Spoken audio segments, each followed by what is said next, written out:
Welcome to another episode of Mostly Ridiculous D&D. Happy holidays. We're at the end of the year. So I hope you are having a good holiday and getting ready for that New Year celebration. And hopefully 2026 is a better new year for us than 2025. Let me know what you're doing for this holiday season and how you spent it. Yep. We are on episode 4 of the animated series of Mighty Nein. So we are going to jump right into it because I am excited about this one. This one was a very action packed. A lot of things coming out in this episode, and it was the group getting together and actually getting together and starting off with their journey. So yeah, let's get into it. Synopsis: a group of misfits are in jail for unaliving people at the circus. They break out and find the demon frog responsible for it and take it down. When they return to prove their innocence, they find the jail guards all killed and face to face with a familiar hooded figure. So yeah, um, the episode pretty good. It starts off with an interrogation of right after the end of the last episode. They all have their own little personalities. Knott's, hitting on the guards, and Bo is just being uncooperative with her, how she is. It's quite funny. All of them have their own little thing, and then Jester's trying to, what's it called? She's trying to get them to follow her traveler. Not yet. At this point, it's like, yeah, like if for the ones who've seen the episodes, it's more of like, it's technically a cult, which is funny. But so she's trying to get the guards to join the cult for the traveler. But yeah, they're being interrogated, then they're put into prison, and all their stuff is confiscated. And so now they have to break out and try to find it. I think it was, I'm not sure who, one of them came up with to group up and then go find it. Yeah, so they break out of jail, they're on the run, and where they thought was an exit door, they run into a wall, and then that's where Ford uses his Eldritch Blast to try and blast through the wall.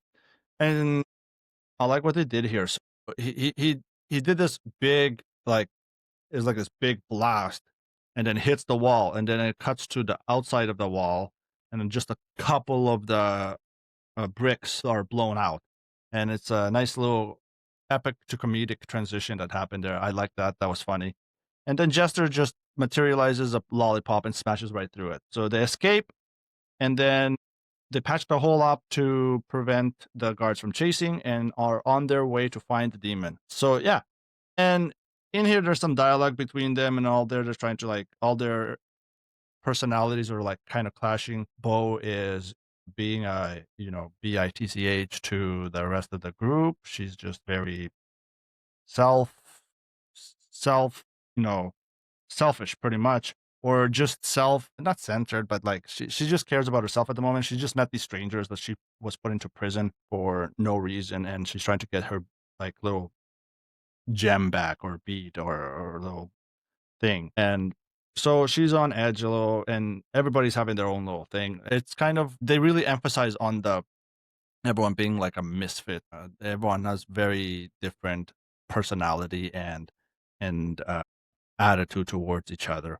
So it was funny to watch that interaction between them, and then at the end kind of coming together. But yeah, so they're trying to find the demon frog, and then the scene cuts to Essek and Ikithon in the lab or some classroom where they bring in a person, and it's just some random person. I have no idea who they are. We don't know. It's just a random person, and they kill this person because they want to use the beacon to, they want to activate the beacon to absorb the soul to find out how it works.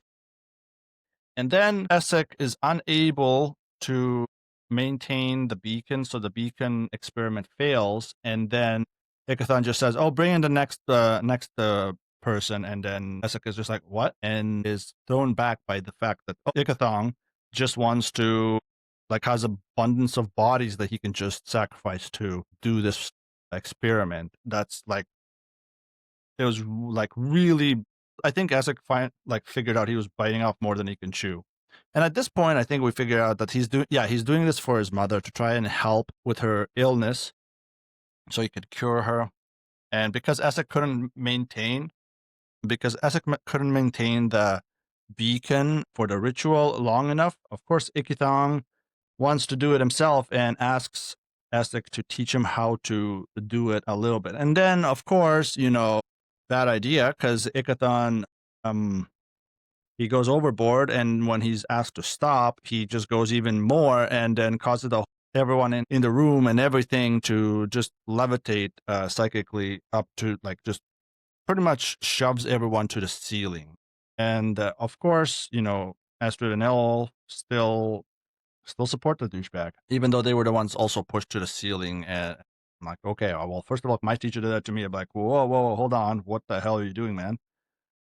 So yeah, so it was kind of weird. They just kill a random person that they bring in for the experiment, like it's nothing, like it's just any other Tuesday or whatever.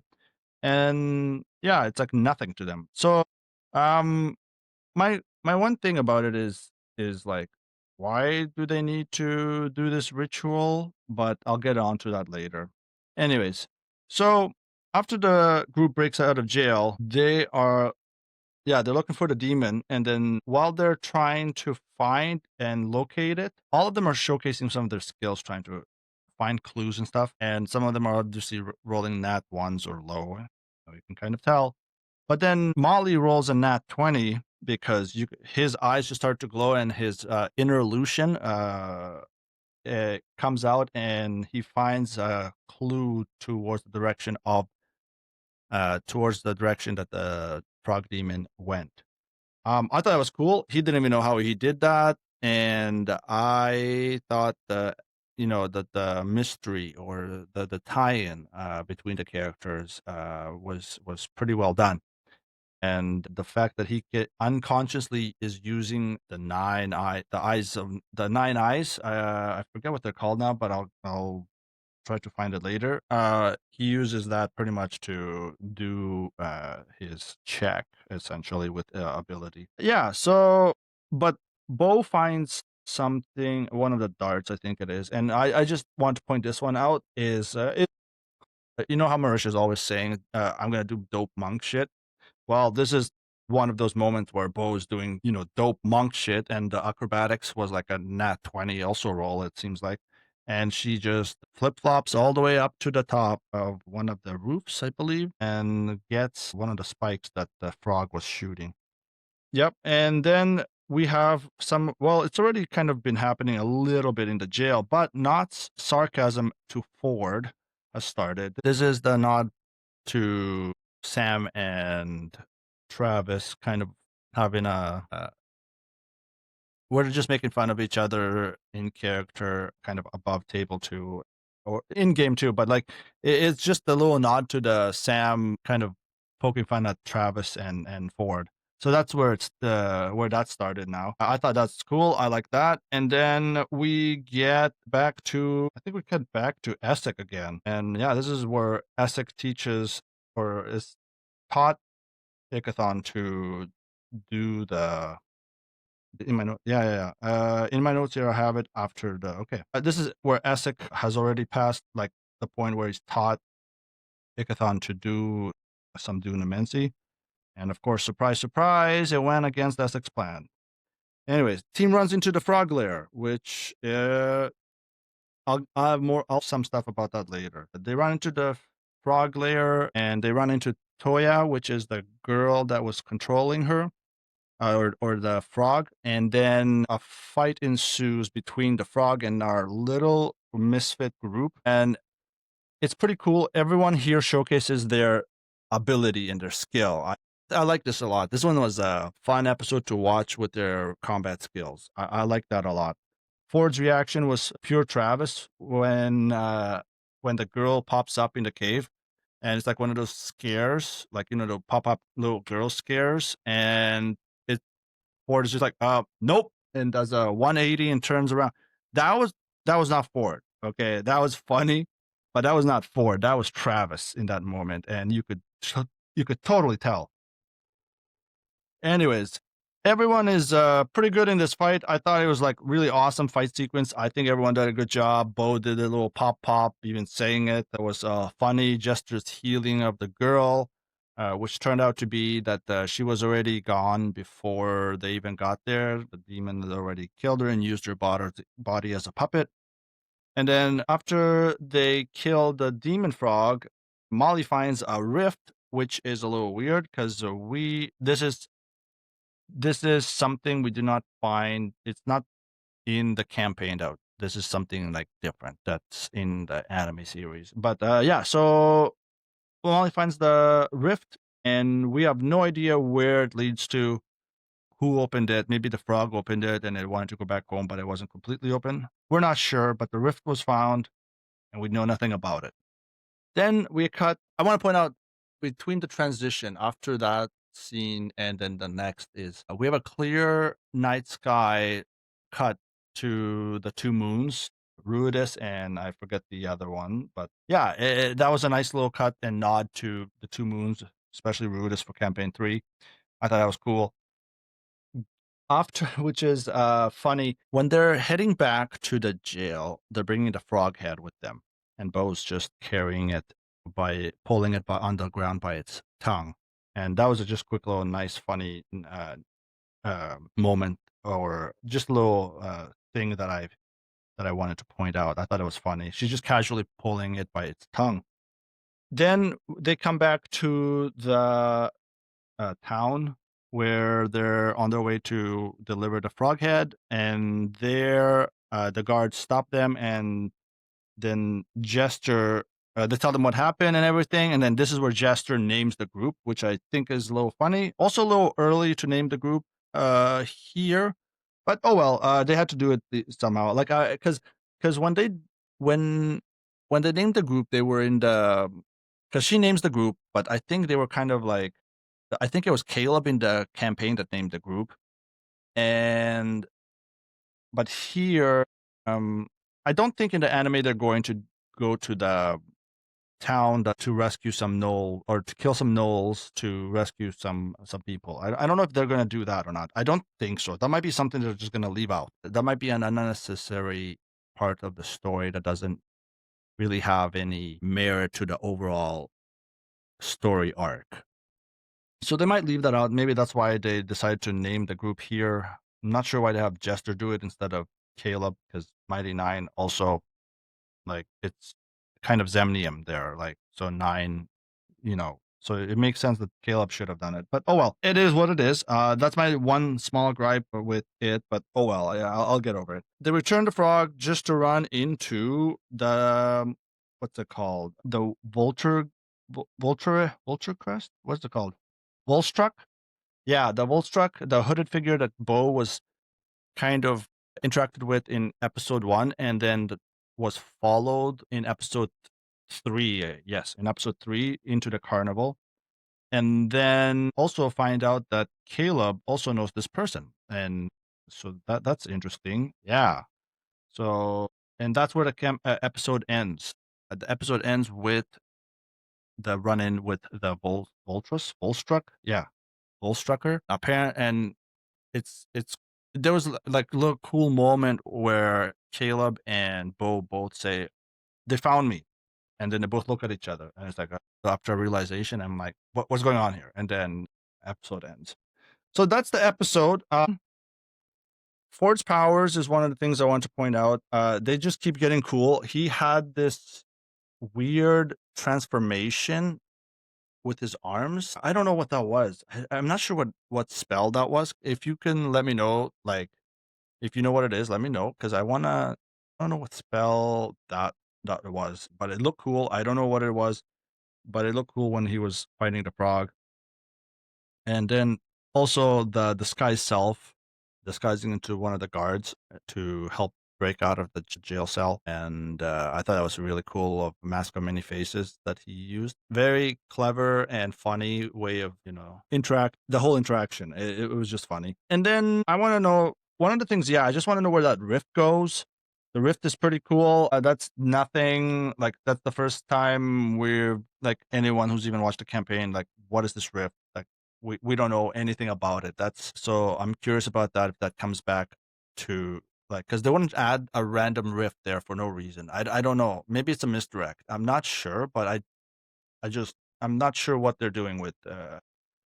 But yes, we did get a Caleb's Housefire flashback when he's fighting the demon frog. So that was a nice little thing. And for anyone who hasn't seen it, might be confused. And obviously, it's going to tie into the backstory in the next episode.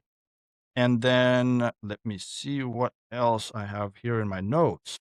Oh yeah, I want to go back to the Ikithon little classroom experiment that they were doing with Essek. What the hell is going on with that fucker? Why are they just letting him do what he wants? Do they even know what he's doing? I'm so confused why this guy is just able to just kill people in the school. It doesn't make any sense. I just don't understand why he can just afford to sacrifice people for an experiment. Like, how is he gonna explain where that person went?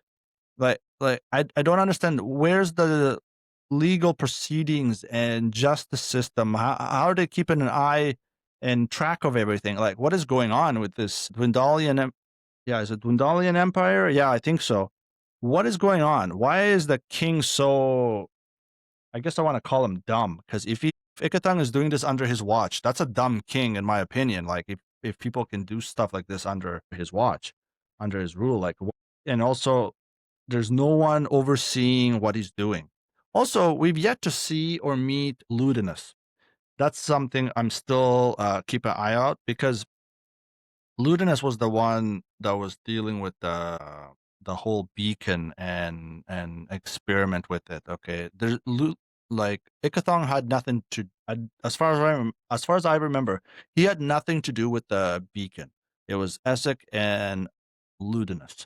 So I'm still wondering where he's gonna tie into all this with what they're doing and why is Ikithon the one experimenting with the beacon and the Luxon? What does he want out of this? He did get a glimpse of like not glimpse. He had a realization with the like psychic abilities with the Luxon beacon of this is not just like a reincarnation tool. This is a tool that can be used for power and all this. Yes, of course. That standard typical, bad guy shit. And I kind of don't like Essek here. I'm gonna say it. People are gonna hate me for this, but I don't like Essek here. I think he's kind of dumb. He knows this guy's bad. He knows like what he's doing is bad, and he even got screwed or betrayed here with teaching him just the basic to kind of open or use the beacon, and then he got like kicked out of the room after they were done, and now he's still covering for it. I'm like, dude, what the hell, man? Why are you being so stupid? So this is my just gripe with some of the moments. I'm sure Essek will turn me around. I still like Essek. It's just annoying to have to watch how this all played out, and I'm like just looking at it. I'm like, Essek, you can't be this dumb, man. Like really. But yeah, what was some of the components throughout the episodes for spellcasting? I think was also very, very cool. I was wondering how they were going to do this for the series because it's hard to translate a game mechanic or I guess D&D mechanic into an animated series like this because you always have to do it kind of properly, otherwise people are just going to call it out. And there's some like the Volstrucker lady, she eats some maggots and then for a spell to cast a plague swarm or something like that. I'm not sure what the spell is called, but it's just like summoning a swarm of locust or some kind of insects or cockroaches. Now I can't even remember what what they were. I was so disgusted by the fact that she was just dumping it into her mouth and then like chewing a bit and then spitting it out as something else. That was a little weird for me, a little disgusting, and just freaked me out a little bit. Also, something I was wanting to. Oh yeah, I have a note saying Essek also annoyed me that he was telling Ikithon about his mom. Oh boy. This is going to turn out into an episode of why I don't like Essek instead of just the episode itself. I don't get it. Why he needs to tell this guy he barely knows about his mom's illness and conditions. You know he's going to use it against you later, right? You know he's going to do that. It's so crazy to me that for a smart guy like Essek, he is dumb to let something like that slip. Well, he didn't even let it slip. He just blatantly said it out loud to a guy he barely knows. So it's kind of messed up for me. I don't like that. I thought that was kind of like Essek. That's kind of a dumb moment as well. Like telling Ikithon about your mom's sickness and why you're doing this, and teaching him how to use the beacon or temporarily to even use that for the ritual. Also fucking dumb. Obviously, Ikithon kind of manipulated him there. I think also contributed to that factor. Overall, so far, it's just L's all across the board for Essek this episode. I think even since episode 1, really. It was just kind of L's for him because he's working for the bad guys this time. So it's hard to like him here. I don't care how many of you think he's attractive or sexy and all that. Like, no, look at this person. He thinks he's doing something right, but he's going about it wrong. And he's just collecting L's here. And that's what I have issue with, is just Essek being very, very, oh my God. I hope he gets better soon and he's make it better into the, likable character that we all like. Or we're all having, what's it called? Nostalgia, rosy glasses for this character, and he was a jerk and bad person the whole time. Maybe a little helpful later, but still. Hopefully I'm wrong, and it's not just I want to see a good character out of a bad character, but we'll see. Right now, Essek bad. But I think that's it. I don't know. This episode was kind of quick. Overall, fun episode to watch. All their interactions, their interrogations, their one-liners back and forth. Ford trying to talk to Bo, and Bo just not giving a fuck. And everyone's dynamic just going from, all over the place and then kind of toning down to kind of help each other. So I liked it. I liked the fight with the demon frog. I thought that was cool. The demon frog fight, though, wasn't fought in a cave initially in the campaign that they played. So the frog cave thing was new. I think they fought him in the forest or a little mini village outskirts, some kind of clearing around the forest, I think it was. But this one was in a cave. I like it. That's fine. I hope they don't make everything like a cave fight. They did a lot of that for Vox Machina early on. I think the first boss they fought was in the cave with the blue dragon. Anyways, yeah, the fight was great. The demon was awesome. Nott, oh my God, Nott's alcohol addiction is getting worse.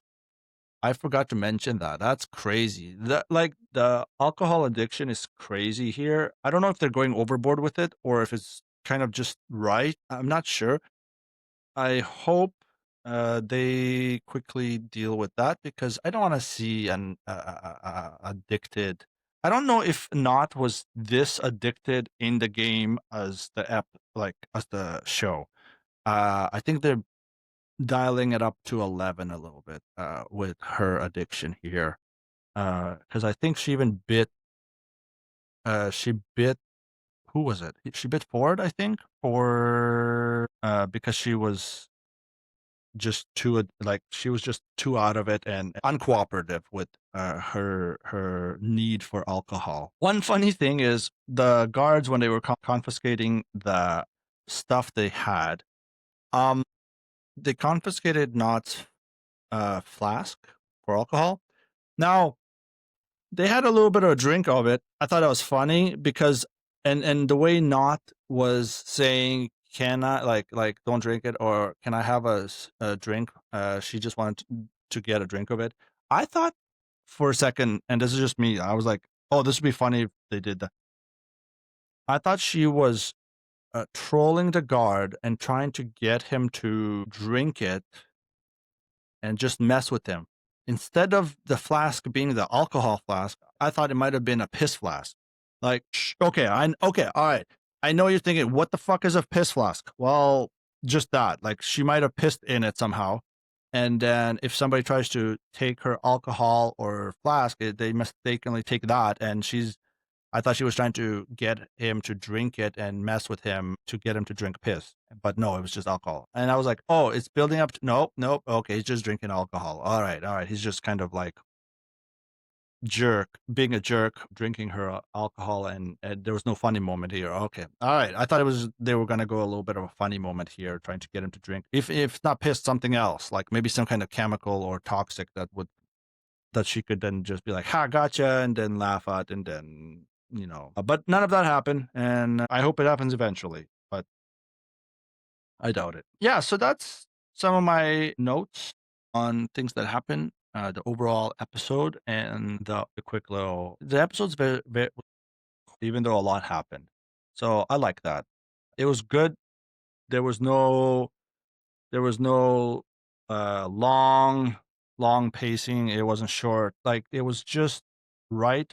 The pacing was done right, and it wasn't all over the place like I am this episode. But yeah, it was just so much all compact into that hour, 45 minutes, whatever it was, but in a good way, and I liked it a lot. And yeah, so that's the episode. Next week we are going to cover episode 5, and we're going to talk about not Essek. Yeah, we're going to be talking about Essek as well, but we're going to be talking about Caleb's backstory, because next episode, boy, oh, there's so much there. Oh, there's so much information. I got a lot on that. So stick around with that. Follow, save the podcast. I'm new to this. I don't know, where do you save your podcast? How do you, like, on Spotify, Apple, whatever else? I'm not sure. If you're on YouTube, subscribe, I guess, and leave a comment, maybe a like. But yeah, if you are listening anywhere, leave a review, and that helps. And I will see you in the next episode.